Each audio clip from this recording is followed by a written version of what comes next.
4 ans que cet avocat se bat pour tenter d'éclaircir les circonstances de la mort de son client à la maison d'arrêt de Tours.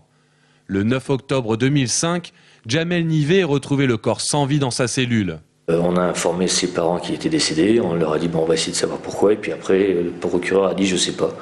Mais comme je sais pas, ça doit être naturel. Moi j'ai pas trouvé que c'était naturel de mourir à 22 ans en prison. Donc j'ai essayé d'en savoir plus et à l'évidence l'enquête elle avait été ni fait ni à faire.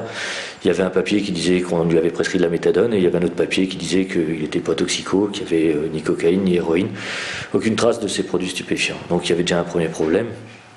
Et puis la dernière chose, après, c'était de mettre en route la machine judiciaire.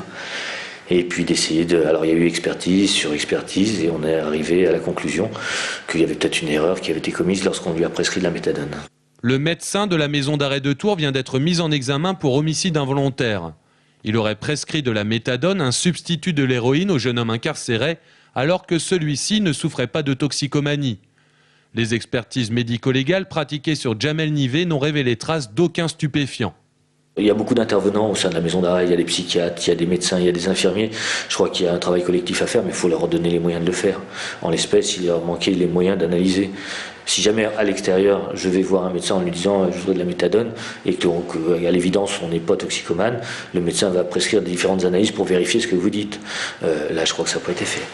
Et à travers ce dossier et la mort d'un détenu en la maison d'arrêt de Tours, point le procès des conditions de vie en milieu carcéral.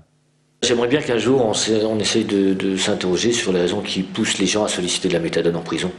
Parce qu'à l'évidence, mon client a demandé de la méthadone, on n'a pas été lui donner, c'est pas un cadeau que le médecin lui a fait. Maintenant, pourquoi il l'a demandé alors qu'il n'en avait pas besoin ? C'est aussi parce que les conditions de détention, on se sert de ce substitut et puis de plein d'autres produits pour accepter et digérer l'incarcération. C'est pas digne de la France d'incarcérer des gens dans les conditions dans lesquelles ils sont. Donc on a recours à ce genre de substitut et on ferme les yeux quand il y a des morts. Voilà, je crois que le problème se pose dans ces termes-là. 4 ans après les faits, la famille de Djamel Nivé attend maintenant du procès qu'il fasse la lumière sur les circonstances du décès d'un jeune homme de 22 ans mort en prison.